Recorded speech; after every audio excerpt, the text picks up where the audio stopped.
let's start with basically your last race before Phoenix. Okay. We can see here we have average pace, so you average 607 per K. Right. And you can see from the splits we got, 613, 524, 539.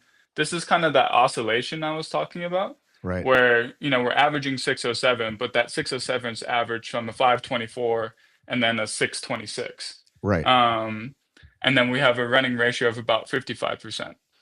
And then if we look at your race that you did with Stryd, your average pace is faster, Right.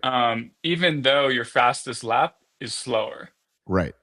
And that shows, and I don't know, you can vouch for this yourself, but you felt like you even had more in the tank after Phoenix, even though Absolutely. you ran 5 minutes faster and Yes. had 0.3% improvement in running ratio. Correct. So that just goes to show how running more evenly, or even in this case, you did negative splits, just based off of what you thought you could reasonably hold the whole time. I also put in a Um, I also put in a nice little training block. Not a ton, but oh, for sure. there's some fitness improvement. For sure. Yeah, no, this is no way to take away any of your hard work for sure, but this just helps you dial in basically that oscillation of what I'm talking about. And you just did this basically off of, okay, what do I think is the pace that I can hold for most of this? And you're able to negative split from that. Right. But the next step with Stride too is as you wear it more and more with your running training and things like that, basically the optimization of that pace gets tighter and tighter. So we can tell over time from your training data what pace might be more optimal for you to run at. So maybe we get training data for this next block. We're able to say, okay, if you average 530 and we just hit 530s the whole time, then we're going to run even faster with the same amount of effort. And then that gives you more energy to use in the stations and get you a faster running time as well. So what about the stride data though? I thought that's what we're going to look at was the stride Yep. data. Yep. I'm pulling it up. Okay, because this is Um, whoa. yeah, yeah. So let's go ahead and start with cadence and stride length. So is this, by S- the way, is this what I'd be looking at inside my app? So that is not, this is what you'd be looking at inside your app. Okay. And what is Um, this? And what is this? Yeah, so the orange is going to be your power trace, and Okay. our power number is basically the amount of energy that you're using Okay. uh, to, do the work output that you're doing, to run, to Okay. lift, to do whatever you're doing. Okay. And then the blue trace right here is going to be pace. And then obviously, it's pretty flat, so we're not going to have elevation. But then we have cadence, we have stride length.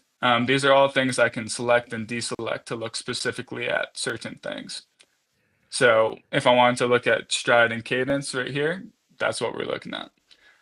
The reason that I pull up the other graphs is because one, didn't get your stride synced to your watch, so they weren't able to communicate back and forth.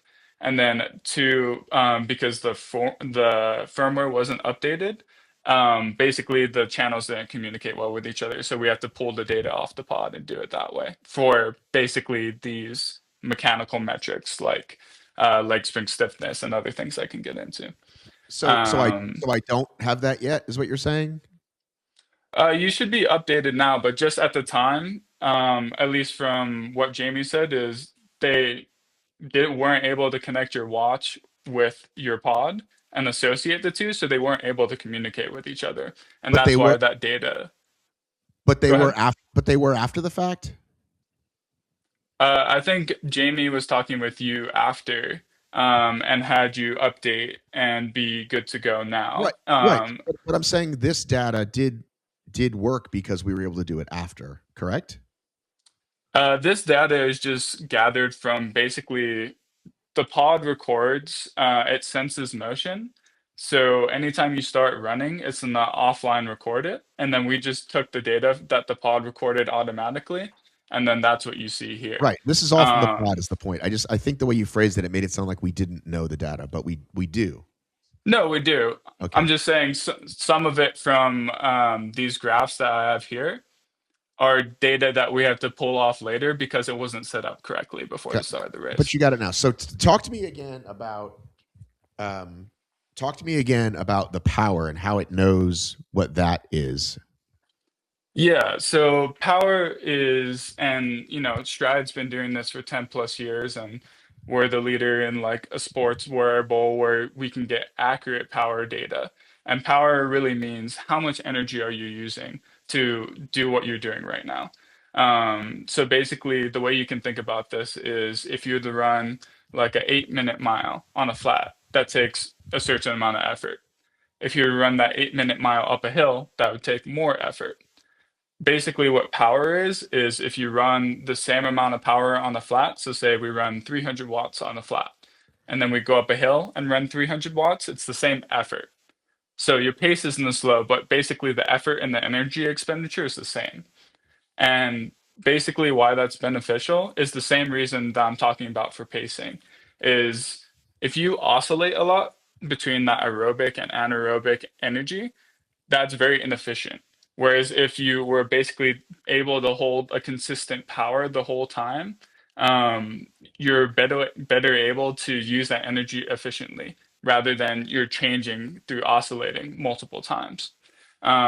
And basically what that does is, like I said, saves energy and improves efficiency over the course of a race, but also optimizes training to make sure you're actually hitting the zones and the intensity the way you're supposed to. So an So this easy is day is like an easy day, and a this hard day is is a like if hard day. this is like if I'm running a 10K or a half marathon, and as I'm Hmm. going up the hill, these people pass me, but then I zip past them on the downs because they expended too much energy. Right, exactly. There's no sense in sprinting up a hill if you're just gonna slow down way more right after You it. got to tell This those is bit people that because that's where I pass them all. no, exactly. I mean, they need Stride, man. Um, But this is like it all goes with basically that pacing mindset of if we're going too hard off the gun or if we're oscillating between like sprinting and going slower, that's just so much less efficient than maintaining basically the highest amount of effort you can for a long period of time. All right. So what else do we know from my Phoenix race? And by the way, Yeah. I'm racing again in DC, and we'll have some stuff to compare it to in a couple weeks, Yeah. 2 3 weeks.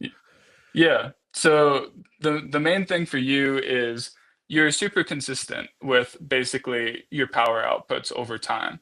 Um, but basically, if you take the amount of power or the amount of energy that you're using for the speed that you're going, and you had negative splits the whole time, your efficiency actually got better as the run went on. So basically, that means that you're using for every bit of energy you're using, you're getting more speed out of it later in the race. And for you, I found that the main reason for that decreased efficiency at that start is because of your cadence and stride length. So basically, we can see here that your cadence and stride length is lower at the start. So we're saying like a 162 cadence and about a 1.1 stride length. And then if we look closer to the end, let's take this 7K. We're at a 168 and a 1.04 stride length. So you're going faster here in that seventh K than this first K, but you're also more efficient. And it seems like you're losing energy. You're becoming less efficient when you're using that high or low cadence, high stride length. So you can kind of think of it as like you're bounding.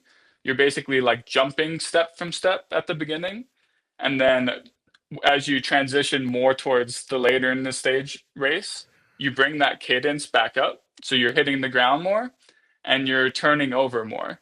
You're not bounding and kind of skipping through the air. You're putting your feet down efficiently and under you. And for you specifically, it seems like that saves a lot of energy. Um, so, a recommendation going into your future race in DC is, we're focusing on higher cadence and getting those feet down rather than putting a lot of force into the ground and traveling in the air for a long time because it seems like for you, you're more efficient when you're turning over that way. Is everybody, or just this is my particular case? So, I mean, that's the great thing about Stride is everyone's different. Um, you know, for example, generally, a marathoner is going to do better if they have a higher cadence, right? Because if you are bounding and skipping through a marathon, that's just a lot of energy to be expending.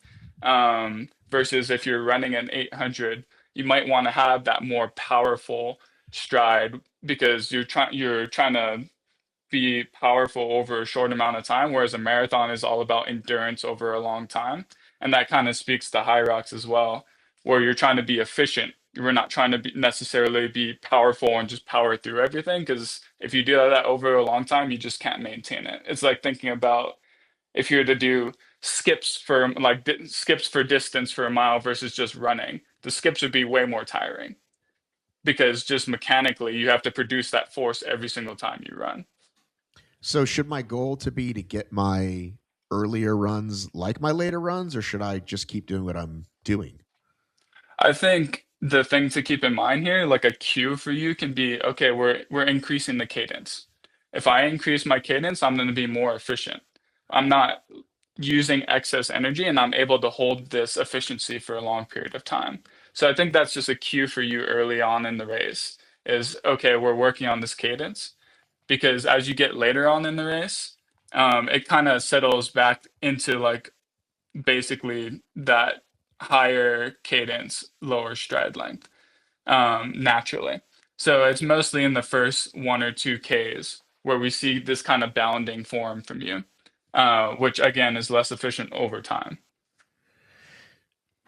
So what is it when it's in the later? What is it again? What was the actual cadence? Yeah, it's about 168 Okay. Can I in can these I set later can I set stages. music to that and I can train myself? Yeah, you can. So people use like metronomes. So you can on most GPS watches, you can set a metronome to a certain amount of beats per minute. Some people I know listen to music that are a certain amount of beats per minute.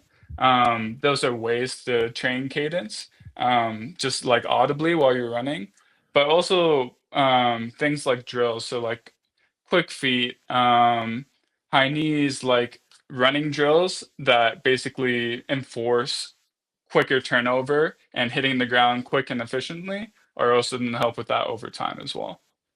Gotcha. But yeah, and then moving on to leg spring stiffness. So leg spring stiffness is basically the ability of your leg to store and release energy. So you can think about it like a spring.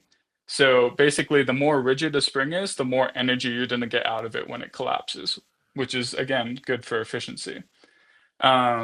And you can see here that basically these orange lines are the averages. And you can see here that you started high, and then the leg spring stiffness comes down as you go through the ski erg and the sled push, and then it rises back up again. Um, and this is a good indication from you because it means that your body is responding to the pace changes. So basically, you get faster with every K. And as that speed increases, your body is able to react to that um, and basically increase leg stiffness to correlate with the load. So that means for you, and with your ultra running and endurance racing background, you have what we call durability. So the ability to, produce the same amount of efficiency over time and respond to the demand. Whereas someone who might have less durability or someone who's newer to running in the high rocks world, who comes from more of a strength training background, we'd likely see this leg stiffness just decrease the whole time. Um, so that's something that's really important to keep track of in terms of, is this something I need to train? And that's kind of just going to, again, the benefits of Stryd is, what are my strengths and my weaknesses? For you, focusing on that cadence and that efficiency in terms of your form is something that's important for you to focus on. But in terms of leg spring stiffness, like getting in more miles and getting your legs like callous to running a lot, that's something that you're already good at, as we can see here. Well, this is good to Does know that make because I don't. sense? Yeah, no, totally. No, having a good base is great, and I don't put in near the amount of miles I used to. But it's good to know that putting all that time in for like over a decade paid off. Yeah, for sure. I mean, with running, the name of the game is kind of consistency and work over time. Even if you're oscillating in terms of how much training that you're doing at that, it's just the years that you put in make a difference. And we Right. see that with our elite marathoners as well. This is like a really important metric for them, to make sure that we're able to be as poppy as we are during the first mile as we are during, the last six. Right. Um, and then that kind of goes into form power. So we have our power metric, which is, again, the amount of energy that we're using to do the activity that we're doing. Form power, you can think of basically the energy that we're using to, use the running form that we're using. And this kind of goes into what I was talking about, cadence and stride length. As you can see here during the first K, your form power is quite high, compared to all the other Ks here. Um, and basically, that just reflects what I'm saying, where that form, that more bounding form that you're adapting at the first part of the race, is actually more costly for you because you're using more power, more energy to use that form versus when Most you're people running do at a that. higher Do cadence. most people do that at the start of the race? It depends on the person. It seems like, at least from the HYROX data that I've looked at, that a lot of guys like to really push that first K or those first 2Ks and really just get going and start hammering. And that could be part of the reason that people are bounding more because obviously you're fresh, you have more energy. People are just powering off the ground and not really thinking about efficiency. But it really does depend on the person. And again, that's why it's so important to get individualized data and have, like a pod like Stryd on your shoe so that you can figure out for you what are those pitfalls or those strengths that you have because it is individual. Okay. Um, and then I can unshare.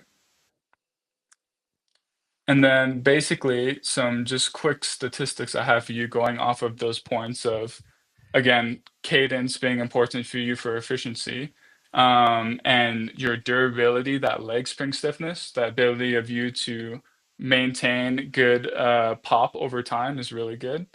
Again, this pacing uh, accounted for a 5-minute improvement in total time, a 0.3% reduction in running ratio. And again, it's such a big opportunity for HYROX athletes because the running ratio is usually always over 50%. The majority of your time during a HYROX race is usually spent running. So using things that can benefit this and running smart pacing, knowing, "Oh, okay, a higher cadence is actually more efficient for me. Doing these energy saving things that impact the majority of your race makes such a big difference." We are gonna sell. We Um, are gonna sell a few strides off this podcast. I'm telling you, people are listening to this who dig the data, and they're gonna be like, "I gotta get one of these." So Yeah, anyway, no, fair enough. But yeah, so again, the highest efficiency drain was that low cadence, high stride length. For example, from your first lap compared to your most efficient lap, that's a 12% difference in efficiency.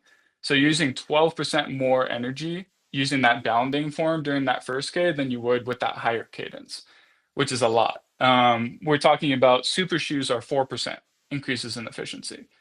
This is a 12% difference.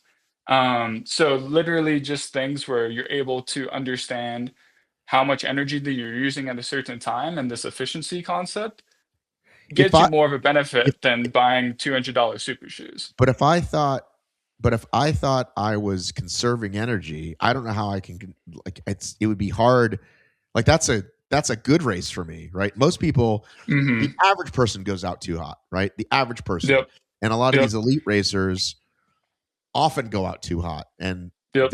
there's if you look at these elite 15 races, they start with 15 men and 15 women, and almost Hmm. every time there's one DNF because they overcook, right? So Right. I'm saying it's really hard to go even slower or use to change your cadence and stride that first run because you're fresh. So like by definition, Hmm. it's gonna be different. Right, but that's where the concept of pacing and understanding performance over the whole race rather than the performance during 1K. And I totally get the willingness to want to just push it straight from the start and go hard. And I know there's a lot of strategy involved in that as I'm well. saying I don't want to. I'm saying that was me consciously not going that hard at the first one. Yeah, no, for sure. I mean, what I'm talking about here in terms of efficiency for you is just based in form. You're not necessarily holding back in pace. Like, we still want to maintain that same average pace of whatever our goal is. But for you, even just changing that cadence and focusing on the cue of, okay, I'm gonna try and use a higher cadence instead of this bounding skipping form is 12% in efficiency savings. Even when you're running the same pace. All right, I'm gonna definitely try. I'm gonna work on that for sure. And I've never really done that. I've never really, when I started running 15 years ago, whenever it was now, um, it was a lot of like don't heel strike and Mm. all that stuff. And I kind of gave up on that because I'm definitely a heel striker, Yeah. especially in the right side of my foot. The right foot is like Mhm. that's where all the wear on my shoe is. And I just kind Mhm. of gave up on that. I'm like, listen, I run how I run, and Yeah. that is going to be what it is. But other than that, I've never really worried about it. Um, Mhm. so I'm definitely gonna like try to download some music or do the metronome thing. Maybe I'll try both with Yeah. headphones on and see what that feels like. Yeah, I mean, I really recommend drills as well, like those quick feet. And there's, other things that you can find out there, high knees and things like that. Because that reinforces it, kind of exaggerates the movement so that your regular form improves from that. But metronome and music's also a great way to do it. But yeah, and to the point of foot striking, yeah, heel striking that isn't necessarily a bad thing. It just depends where you're landing. So if you're heel striking, but you're landing underneath your body rather than in front of it, that's fine. Because if you put your heel out in front of you, you're essentially braking the Stopping car. yourself, yes. Exactly. So, everything's in context of something else. So that's why, again, getting that individualized data rather than just using like, just general rules of thumb is so important. Just being like, oh, you're a heel striker, so that's not good for you. No, well, I actually land underneath myself, so I'm fine. Right. So just understanding yourself goes a long way. Um, but yeah, again, just to continue touching on these points, again, that efficiency through the cadence, especially at the beginning of the race, is something just to focus on. And then it seemed like the lunges was the exercise that actually hurt your efficiency the most. This wasn't correlated with cadence or anything, but it just seemed like, or after the lunges, your running efficiency was actually the worst. So Again, I feel like that's that would be everybody, but I'm okay with it. yeah, no, for sure. I mean, the lunches is probably the most, mechanically demanding in terms of going into the run straight after. And my partner did a good portion of them. So Right. that goes to show how hard it is for me because like that's definitely something I have to work on. Right. No, exactly. And again, this is all about just understanding strengths and weaknesses, right? So if, even if it is the sore point for everyone, that's something that everyone can work on is doing those lunges and being able to run after. Maybe a training session you do is like some sort of brick where you do lunges, run, and really get used to that, get your body used to that load. Yeah, that's what my Um, coach has some good hybrid days where we do like lunges, lunge, right, run, but then the next one is row, run, that kind of thing. I've never heard it called a brick right. before though. Yeah, that's a triathlon term. So like people would do swim bikes or bike runs, and they call them bricks. Okay, well, listen, I learned something new.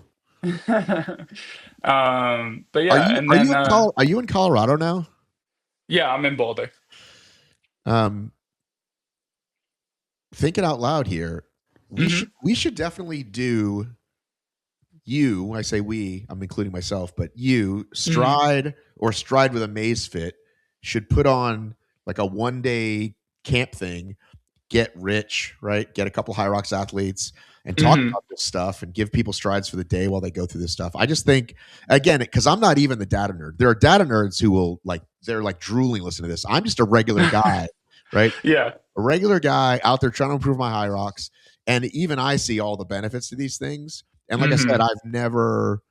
I've never thought about, well, let me work on cadence for this reason. Right. Right.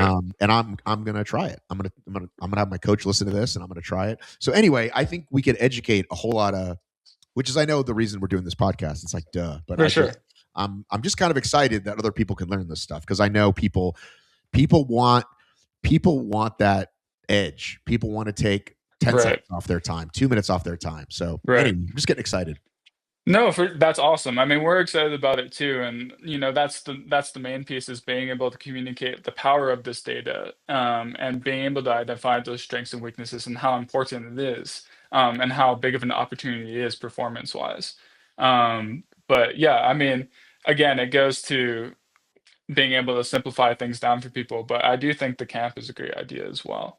But yeah, I'll continue going through these points, and then I'll kind of just give you a summary so that it's just nice and simple. Okay. And then we can kind of just touch on some things where Stride can really help athletes who maybe aren't data nerds and don't like dive into okay, this means this and this means this, but things that it can practically help them with. Um, but yeah, just to go on from the lunges, the thing that you're most efficient at after in terms of exercise was farmer's carry. So that's something that you did really well running after. Right. Well, it's mostly running, and then right. Yep, yep. And then again, you paced really well. But something that emphasizes what I was talking about before as well. I'll go ahead and share my screen again. Um, is we can see these peaks in power and speed um, right here during the fourth and the sixth lap, where you're probably sprinting out from where you were doing your exercise. But these even increases or peaks in power are kind of what I was talking about in terms of the oscillation. So you're pacing off of pace, and I'm sure you weren't looking at your watch when you were transitioning from the exercise to, the loop, the K loop or the Right. 500-meter loop. Right. But even these peaks in effort drain that anaerobic reservoir. So you only have so much anaerobic energy or like that energy that you can do at a high intensity. And every time you go up and dip into it, it takes a little bit away from it and it's hard to get back, especially when you're doing a HYROX and you're operating at such a high level all the time. It doesn't really recover as much.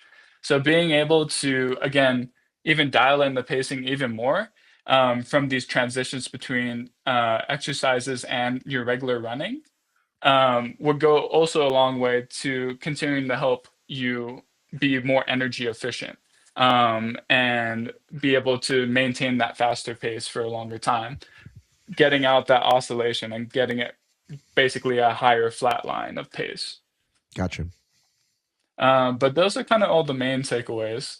Um, but just to summarize it for you, the main things would be for you, at least at the start of a high rocks race, you kind of have this bounding form where your cadence is lower and you're kind of taking these big strides, these big powerful strides, which is great if you're running at 800, but we're running 8K over the course of, a couple hours. So the main thing for you is instead of, it's obviously very exciting, but just using those cues as in, okay, I'm efficient. I'm going to pick up my feet. I'm going to have a higher cadence. That could go a long way to increasing your efficiency and saving that energy. So you have even more to spend later on in the race, even get a bigger negative split, do your strength exercises faster. Every time you save energy, it's energy that you can use somewhere else. The second thing would be pacing. You did a great job pacing, but still eliminating peaks in effort in terms of exercise to the K or the 500-meter loop and things like that are additional ways that we can decrease that oscillation and get that mean average power higher. Um, and then those lunges for you, again, for everyone, probably the hardest thing, but continuing to work on those. Maybe, again, using that example of a specific workout where you're doing lunges, running, doing lunges, just to really get that mechanical familiarization and get better at that transition. Okay. This is all great info. But yeah, just from a high point takeaway in terms of what your regular high rocks athlete can do with this data is one pacing. You know, people don't have pacing. They're just, again, going off to start and they're going as hard as they can. Or, even the pros are doing this. Um, and I know it's exciting and I know that's great. I know it feels good to do it. But when you're dropping out and when you're struggling at the end of races, there's just a smarter way to race. Harder is not always better. Harder, optimally for a long time that you can sustain is the best. And that's what pacing does. It helps keep that in check and make sure that you're using your energy efficiently over the whole course of the whole race. And that's when you're seeing drops in 5 minutes in your time. Obviously, training's helping as well. But using energy efficiently through the whole time through pacing is so, so important and a big opportunity for people. Um, and then again, on top of that, we get to understand strengths and weaknesses in terms of mechanically. Someone who might not be running long, maybe they just need more mileage and more volume in order to be able to sustain over the whole time. Someone like working on that cadence to get more energy efficient. Just these points where we can basically understand how you're running and how you're using energy make a huge difference, even more than, again, like if you were to buy those fancy super shoes that cost $500 or whatever they may be. I did get Um, myself a pair of Puma super shoes.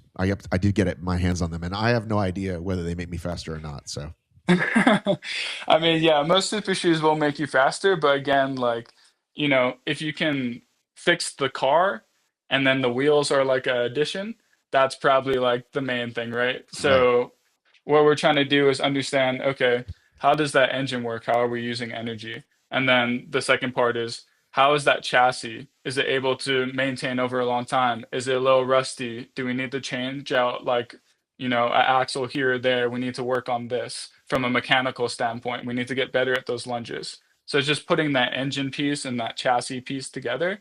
And then, like I said, the tires are kind of just extra on top of that.